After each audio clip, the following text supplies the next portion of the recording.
I'm upset about this situation, then I don't want to just immediately confront you. But y'all still like text me like what y'all should have done, that kind of thing. And then I cry in the cab. I didn't even think about this, yeah. The both of you were in different seasons of life. So I think that mismatch was what killed it. But I remember, how it was between you guys. I think you should give John Paul new John Paul a shot. Huh? You know what? Let us finish the filming first, then we talk about it.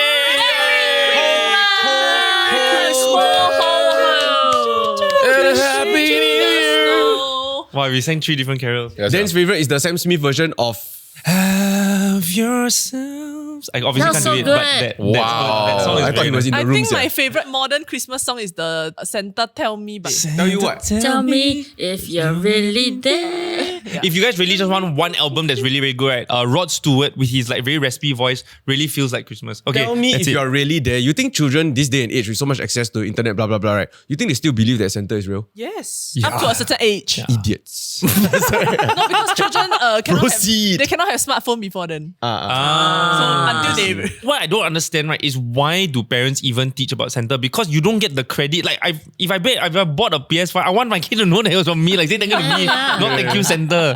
So, like, I don't understand the whole Santa thing. Something else that we don't understand is Secret Santa. Wow, my Boo, I hate that game. What a hated segue. games Okay. during Christmas. And so in today's episode, we're going to be doing a slightly variated version of that, which Nice. is verbal Secret Santa. Okay, Huh? okay. So actually, I've asked y'all to prepare something that you felt like you learned from someone else on this table. Something that someone else maybe has gifted you in the form of a lesson. Ooh. Mental gymnastics Yes, yeah. that we're Okay, having. okay. I like it. Yeah, so that's Something that everybody also can do with their friends during this Yeah. Christmas party. Yes. Yeah, all two of you will Because adopt it. why must Christmas be about gifts? Why must gifts cost money? Yeah. Yeah. And why can't I just receive? Yeah.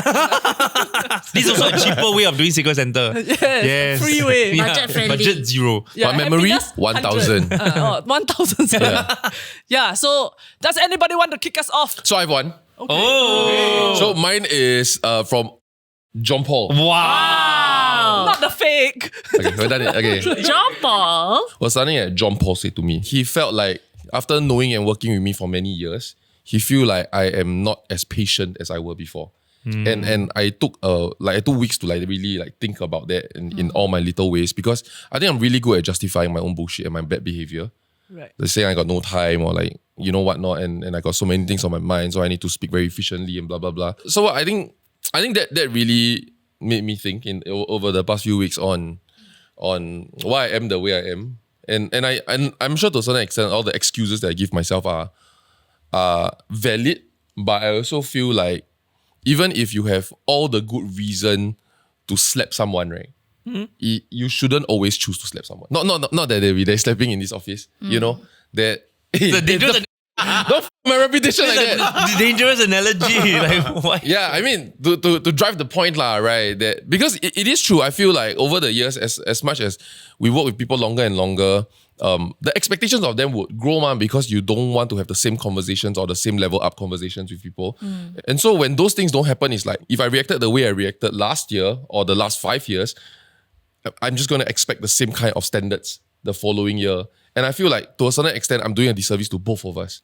I think in the past, I would show my frustration maybe once a year and it's accidental. And like, I feel like this year alone, I have intentionally showed frustration maybe at least 3 times. You know, like the accidental ones that nobody told me I wouldn't know about. Yeah. But then there are times where I told myself, I want them to know I'm very frustrated. Yeah, and very often people say things to make you feel the way you make them feel. Right. I think in this conversation, because I'm so frustrated, right? Then I also feel like I want people to know how frustrating this is for me. Yeah. But then you take one step up, right? Then you realize this is also not the end all. This is not a solution. This is just a matter of understanding things, which is what I think I learned after reflecting. I feel like I justified it in that moment. But I think for John Paul to have that conversation with me, which I really appreciated, because nobody has these conversations with me. Like the longer you are leading the company, right? the less and less people would do that for you. I see that as a huge service as a friend as well. So that I think is a low point that I was reflecting. Good job. Do you all think it's okay to show frustration in the workplace? Because from my point of view is that when a boss want to express that he's not happy with something, but as an employee, if I'm frustrated in that moment because I feel like maybe John not hearing me, then I cannot shout back at him. I think But you can don't show... y'all? No, I think you can show frustration if it's at the situation, not at the person. So I think there may be times if let's say you exclaim something or whatever, right? You have to be careful that you're not like attacking an individual's like quality of work. So for one of the examples, right, to share like the why I actually had the conversation with John, right, was I felt like when we were preparing for the new show, there was a moment that I disagreed with in terms of his response. Okay. But I didn't want to bring it up because I was also emotional at that point of time. And then I felt like if we both just clash, right, nothing good will come out of it. The other factor was that if we bring it up now, right, I don't know whether it will affect the filming of the show, which was next week also. Right. So I felt like, you know what, let us finish the filming first. Then after that, at a better timing, then we talk about it. Okay, this links to what I felt like I was not proud of like this year, which was that usually when something negative happens that I feel defensive about, or I feel like, like how come it's like that even though I did this ABCD and then that this is a no choice thing, whatever, that's the excuse that I always give myself. Then I tend to react in a very negative way. And then this is like regardless of whether it's in a group chat or whatever, like I feel that I'm justified in feeling this way. I will react that way. It was something that I caught on and then have been trying to adjust. Actually, it's with John Paul. Like I think this is a new thing that like Check today. this like No, mine is good. Mine is you call me out. You give a lot of people life lessons. Yeah. like me coming back to the company now, I think John Paul and I have one thing that we do in our working relationship that is very different from the previous time. Like I think he will recognize that I am in a moment that is like this, where I have like catastrophized something, which I learned was a term from watching The Diplomat. Nice, yeah. And then Shout out diplomats. Great show. I realized that I do that, and I think he realized that also. Then he will like be the anchor in a sense and say, actually, like that's not a problem. Actually, this is not the problem. Then he will like try to prompt me towards a solution instead. Maybe like very soon after that, then we will discuss like, okay, like how do we prevent this from happening again? So it was like he didn't like call me out in the moment that say like, what, you don't need to say like that, ma. Yeah. Like he helped me almost like work through it. Oh, it's a good thing and again. then after that, Wow, I didn't value what to this a company. year.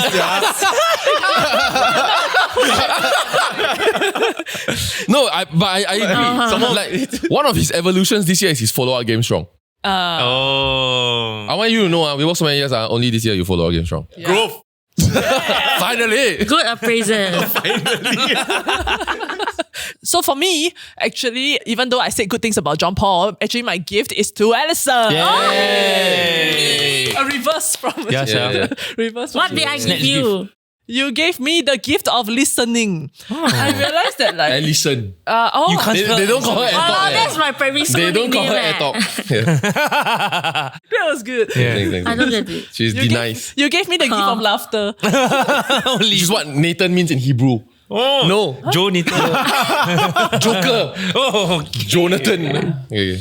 Yeah, so I think like something that I realized actually that solidified it was during the Phuket trip that we had. So Alison and I were roommates. Actually, we had a Christian room. Then Yeah. We put oil on the door. Then how you open like slippery? No, we like draw a cross. Actually. yeah, I anointed the door. Why? Got problems? With olive oil. Wait, I brought rosary. Just in case. No, actually, Yeah, you never know. Why you think your room so safe? we don't even have a door. You can be super strong, but ghosts come, your strength worth nothing. Yeah. More important. John, I want you to know that last day got some break-in sound and they do never wake up.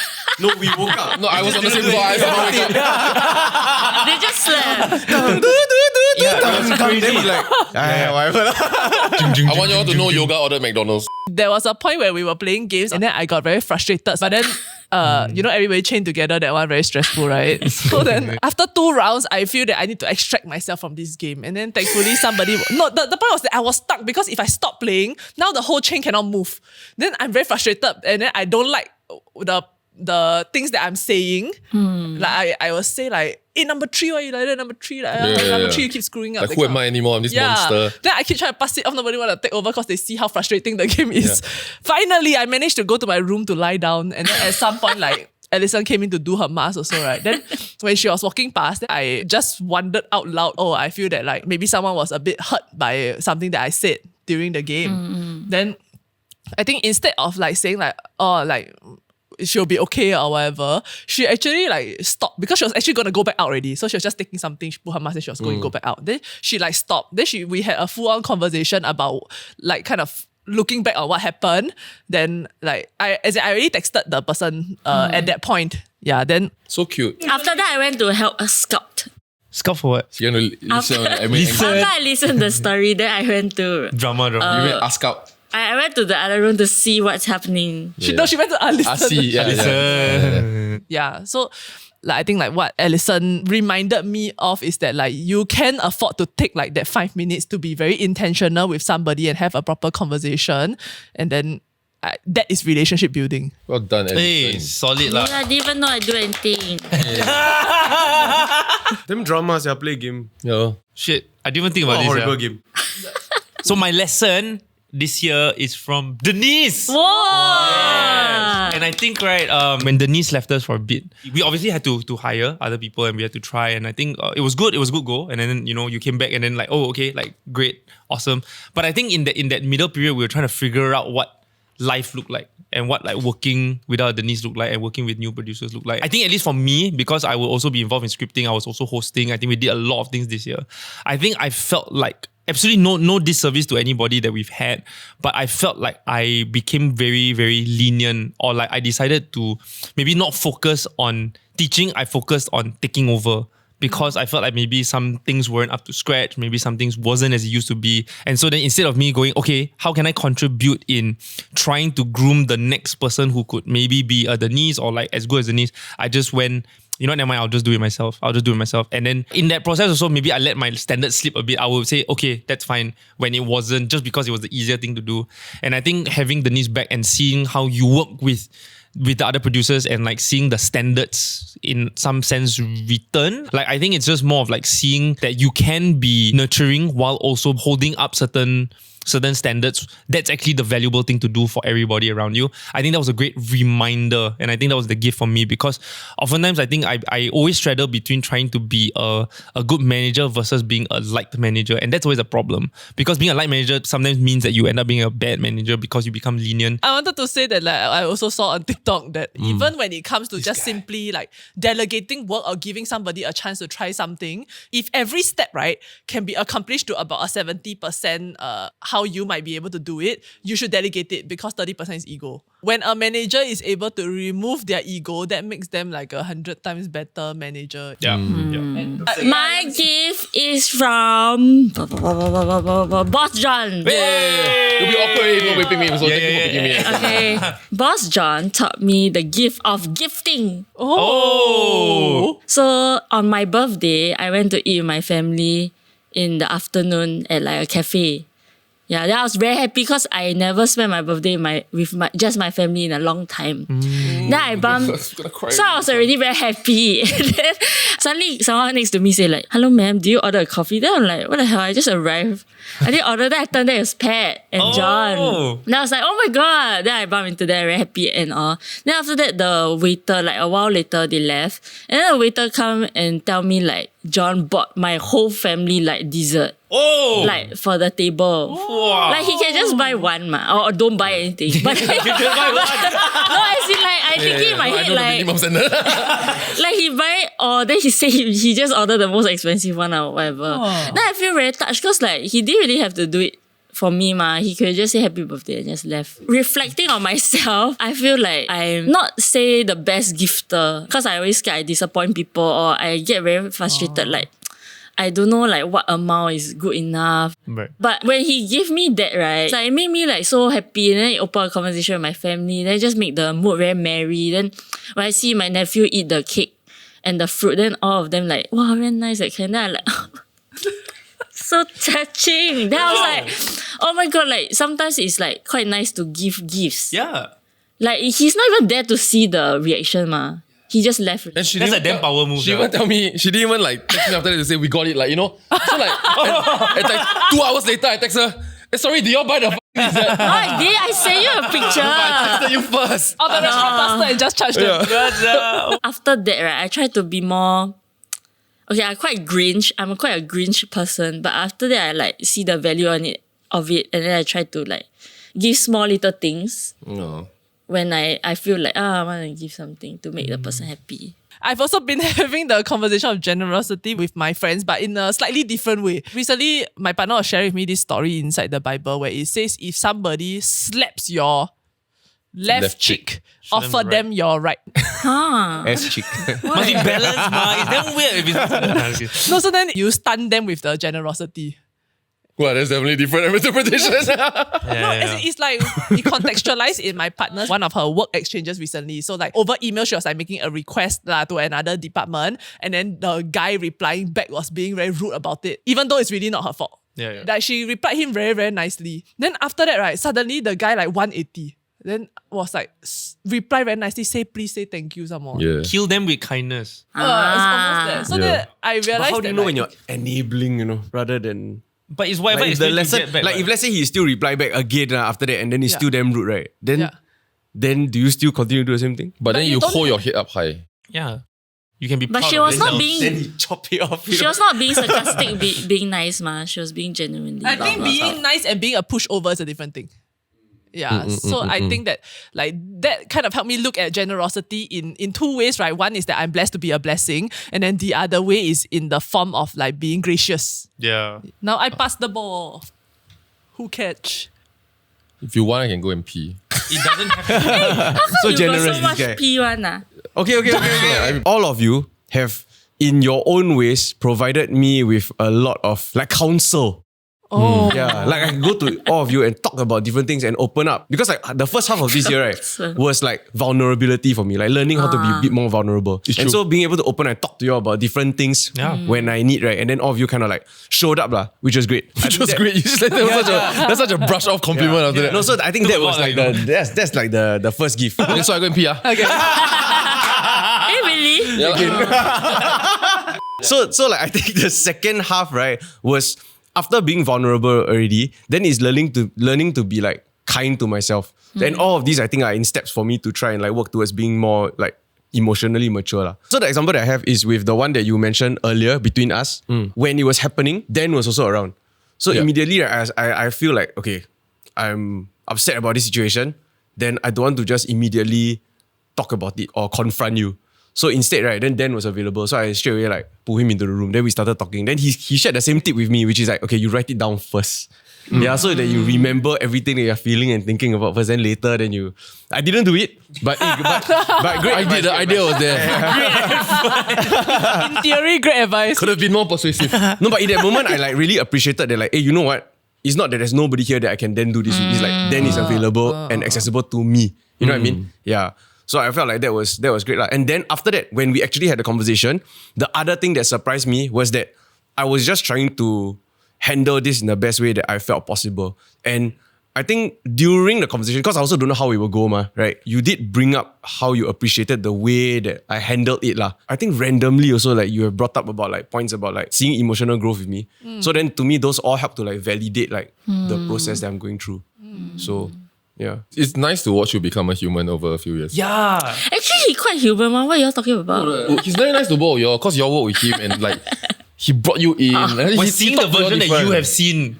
Yeah. It's like y'all see the version of me that people don't see. I don't know whether I ended up doing it or whether I drafted it, but I remember texting Denise, which is like, I know you know how it was between you guys. I think you should give John Paul new John Paul a shot. Wow. John Paul Square. So maybe to clarify, it's not that we had like a falling out. Yeah, we didn't have a falling. It's just like in our working pattern, I fall into a thing where I think I struggle a bit to communicate immediately when I need help. Yeah, then depending on how John Paul responds, then it can cause me to shut down even more. Yeah. I also saw it as the both of you were in different seasons of life. So I think that mismatch was what killed it. Yeah. Can I ask ask one question, then we close. I got one more. Oh, sorry. I should have listened to you. Go for it. You're like Can I share one more? Yes. I think one big gift I got from three of y'all earlier in the year was the gift of a supportive environment. Whoa. shit, she working for a few years already. Yes, yeah. There's like, This is backhanded. Come, let's hear it. No, I see. Okay, Oh, supportive. let me expand my answer. Okay, I always felt supported, yes, but I remember during the GE live stream, there was one moment that I feel like I f***ed up, and then I tried to like handle it on my own. And actually, the whole night I couldn't sleep. And I felt very like shitty about myself as like just a human and a person. And then the next day, right, when I was on the way to work, it was like a chain of messages. Like it started from John Paul first, like asking me if I'm okay, and then like then also followed up on his own. I don't know if y'all communicated with each other, but like then you also messaged me. But we're not trying to make you feel better. They're not really not on you. I mean, there were times that we are being supportive. As in, y'all could have, okay, in my head, right, y'all could have think like, but it's not her fault, what? And then just keep it as it is, ma. And then just do like But some... you made the effort to... Right, Yeah, but y'all still like text me like quite like emotionally, like trying to figure out how am I feeling or how y'all could help me and like what y'all should have done, that kind of thing. And then I cry in the cab Whoa. on the way to work. Because I felt like, oh my God, finally I feel like somebody has my back, that kind of feeling. Like very literally. Then I felt very... First few years to get here, Actually, I felt very valued as like someone that you're like willing to tell me and support me in that way. And then I really appreciated that. The uncle awkward. Never, I just said that. No, I was like, He's not recording in case this thing's gonna pull some stuff. I wasn't, He made the music louder. I don't really get sad very easily. Like until were I sad? cry Oh, thanks for sharing that. in public. You remember texting her? Yeah. I don't remember. Yeah. Shut up. You respect him for remembering texting her. Hey, well done that you texted even though you remember. Okay, so we've come to the end of the episode. I hope that you've maybe related to some of the stuff that we've gone through and maybe like learned some of the lessons that we've also learned throughout the episode. Merry Christmas or Happy Christmas. Like, share, subscribe, and we'll see you in the next episode. Bye-bye. Happy Chrysler. Merry Christmas. Happy Chrysler. You're Very human now. crisis. You get to say it now. Something that helped me realize what I could do with what I have was the casino. That's so interesting. That's so interesting. Dude, I don't recommend it. It's just a terrible thing to do. But it's also like, because I have nothing that I want. So this like, I'm buying a thrill, right? And every time I go there, I always tell myself, you must be prepared to lose. But then I always win. No, that's besides the point. My point is, right? Terrible advice. My point is that I realized that in order to chase this thrill or this fun, right, I would take a $100 bill and I would just slot like 3 in to start. Now when I look at things, right, like in Phuket, for example, the massage thing, if I didn't pay for this, then it's just what? It's just, I go to the casino and it's 2 pieces that I would just put in and be prepared to lose. But now these 2 pieces, right, is like 7 people's massage. Yeah. I'm like, oh my God, that's crazy. Thank you, John. Why would I put inside for nothing? I had a Yeah, good which is- massage. I had such a shit massage. I'm so upset.